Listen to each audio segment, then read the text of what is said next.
Assalamualaikum warahmatullahi wabarakatuh. Nama saya Tria Amelia Effendi, jurusan Teknik Informatika dengan nomor mahasiswa 1091806404123. Saya di sini akan menjelaskan materi tentang organisasi dan arsitektur komputer. Organisasi dan arsitektur komputer. Pengertian organisasi komputer adalah bagian yang terkait erat dengan unit-unit operasional dan interkoneksi antar komponen penyusun sistem komputer dalam merealisasikan aspek arsitekturalnya. Contoh aspek organisasional adalah teknologi hardware, perangkat antarmuka, teknologi memori, dan sinyal-sinyal kontrol. Sedangkan arsitektur komputer adalah konsep perencanaan dan struktur pengoperasian dasar dari suatu sistem komputer. Arsitektur komputer ini merupakan rencana cetak biru dan deskripsi fungsional dari kebutuhan bagian perangkat keras yang didesain, kecepatan proses, dan sistem interkoneksinya. Pengertian struktur dan fungsi. Struktur adalah sistem yang berinteraksi dengan cara tertentu dengan dunia luar. Sedangkan fungsi adalah operasi dari masing-masing komponen yang merupakan bagian dari struktur. Fungsi dari komputer adalah fungsi operasi pengolahan data, fungsi operasi penyimpanan data, fungsi operasi pemindahan data, fungsi operasi kontrol. Kita di sini bisa lihat struktur dan unit fungsional dasar komputer. Di sini ada input device, output device, memori, dan lain-lain.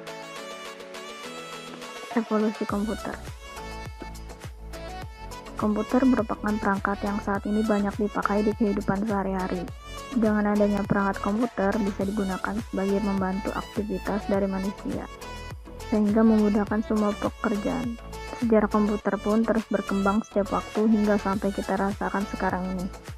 Hal ini memang telah terbukti dengan digunakannya komputer, apalagi di setiap lini kehidupan pada zaman sekarang. Tidak dapat dipungkiri memang, manusia sekarang akan lebih cenderung bergantung terhadap komputer di setiap kegiatannya. Akan tetapi, proses perkembangan dari komputer tidak serta-merta canggih karena ada tahapannya.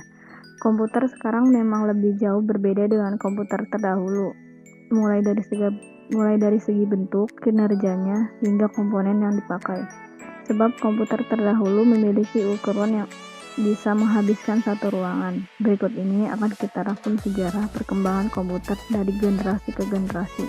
Evolusi komputer dari generasi ke generasi. Yang pertama, generasi pertama. Dari tahun 1943 sampai 1956. Selama periode ini, generasi pertama dari komputer mulai dikembangkan. Komputer generasi pertama menggunakan tabung vakum untuk sirkuit dan drum magnetik untuk menyimpan memori. Tabung vakum digunakan untuk memperkuat sinyal dengan mengendalikan gerakan elektron di ruang evakuasi.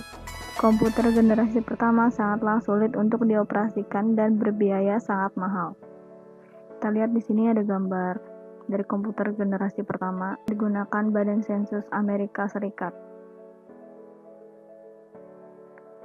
Komputer generasi kedua dari tahun 1957 sampai 1964.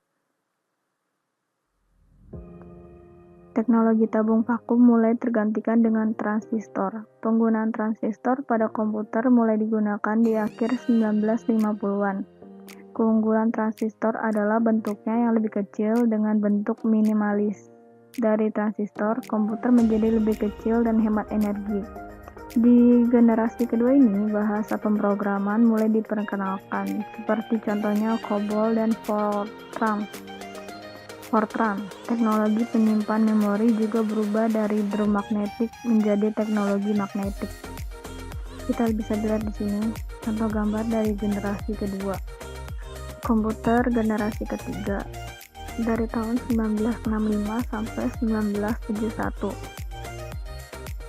Pengembangan sirkuit terpadu adalah ciri khas dari generasi ketiga komputer. Bentuk transistor semakin diperkecil dan ditempatkan di chip silikon yang dinamakan semikonduktor. Teknologi ini semakin mempercepat kinerja komputer. Selama periode ini, mouse dan keyboard mulai diperkenalkan. Generasi ketiga juga sudah dilengkapi dengan sistem operasi. Kita lihat di sini contoh gambar dari komputer generasi ketiga. Komputer generasi keempat dimulai dari 1972 sampai sekarang.